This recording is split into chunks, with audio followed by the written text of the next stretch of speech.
Ngayon mga idol ay ituturo ko naman sa inyo kung paano nga ba mag-download ng program ng ating mga cellphone. Kung paano mag-download, kung paano i-download ang program ng ating mga cellphone. Kung sakaling may problema sa program yung ating mga cellphone. So ito mga idol, madali lang ito. So pwede niyo itong i-download gamit ang inyong laptop or inyong cellphone mga idol. Pwede niyo i-download sa inyong cellphone. Pero kapag kayo ay magre-reprogram na, ay kailangan laptop or computer talaga yung gamit nyo. So kung wala kayong computer mga guys or laptop, pwede nyo i-download sa inyong mga cellphone. Tapos pwede kayong makigamit sa mga kaibigan yung mayroong PC or laptop. So ipapakita ko sa inyo mga idol kung paano mag-download ng program ng cellphone. So pupunta lang tayo sa Google Chrome mga idol. So sa Google Chrome mga idol, ita-type nyo lang yung pangalan or eksaktong model ng cellphone na gusto nyo i-download yung kanyang program. So halimbawa mga idol, Samsung tayo. Sa Samsung tayo.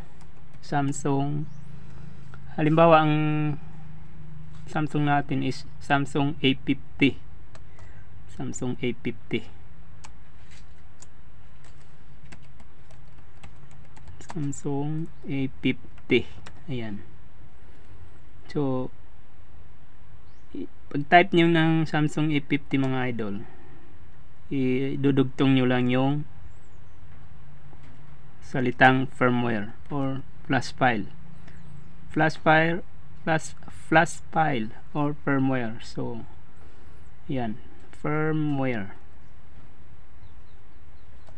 Ayan, firmware. Ayan, so yan yung pangalan ng program ng mga cellphone mga idol, sa mga hindi pa nakakaalam na gustong i-DIY yung kanilang mga cellphone sa pag-program. Ayan, Samsung A50 firmware. Ayan. Ayan, so dito mga idol, makikita nyo dito. Ayan, halimbawa, ayan. So ito pala yung importante mga idol. Ito yung itong model talaga ng ating cellphone. Yung Samsung A50 mga idol, ito yung dapat nating kunin talaga, itong A55 or A505 FM firmware. So yan yung ita-type natin kung sakaling mag-type tayo ng firmware.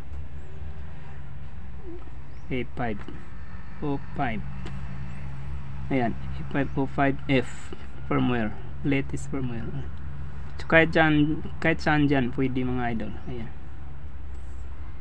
So halimbawa mga idol, ito dito tayo sa ROM flash, kasi dito sa ROM flash file mga idol, madaling makakuha dito ng firmware. Ayan. So open natin mga idol. Ayan, then scroll down natin. So para makita niyo kung paano ito siya i-download, kasi may mga file kasi ng cellphone na mahirap i-download. Ayan. So maraming version mga idol. Ayan, mayroon dito. So ang file size niya mga idol is nasa 4 gig. Ang country nito is India. Ito naman country India. Ito mga idol Vietnam. So depende sa inyo kung anong country yung gusto nyo. Ito Nepal. Kung gusto niyo yung Saudi Arabia, mayroon ding mga ganon. Tapos ito yung link na pipindutin yung mga idol para ma-download nyo itong get link na ito. So nandito rin kung paano siya i-reprogram yung ating Samsung A50 mga idol. Click nyo lang itong follow tutorial. Nandito yung tutorial kung paano siya i-reprogram kung sakaling may problema sa program yung inyong Samsung A50 or kung ano man yung cellphone ninyo. So itong flash tool mga idol, ito naman yung software tools na gagamitin natin para ma-reprogram natin yung ating cellphone. So bawat branch ng cellphone mga idol ay may kanya-kanyang free software tools. So ang Android version nitong firmware na ito or program ng cellphone na ito mga idol is 9.0. So i-download nyo lang itong Odin mga idol. Ito yung link ng firmware mga idol. Ayan. So click nyo lang itong arrow mga idol. para ma-download nyo yung firmware, o kaya itong download na ito, pindutin nyo lang yan. Pero hindi na natin i-download mga idol dahil mahina yung net natin ngayon. So isa pang example mga idol, sa mga China phone naman tayo, or tulad ng Cherry Mobile, sa mga ordinaryong cellphone. So Cherry Mobile mga idol, ayan, para makita nyo kung yung mga kaibahan. Ayan, Cherry Mobile na Flare S8. Ayan, Flare S8 firmware. Sa Flare S8 tayo mga idol na Cherry Mobile. Ayan, so ito yung ganyang firmware mga idol. Click lang natin yan, right click, and then ayan.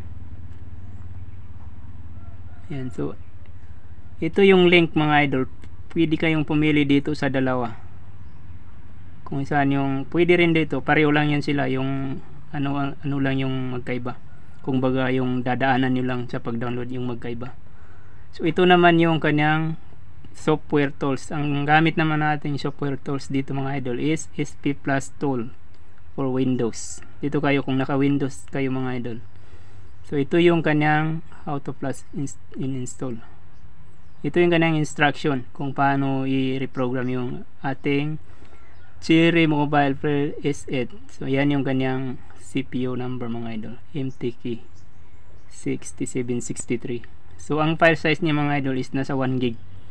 So yan yung i-download natin kung gusto nating i-download, kung meron tayong Flare S8 na may problema sa program, tulad ng naghahang on logo mga idol, o kung ano pang problema sa software ng ating cellphone.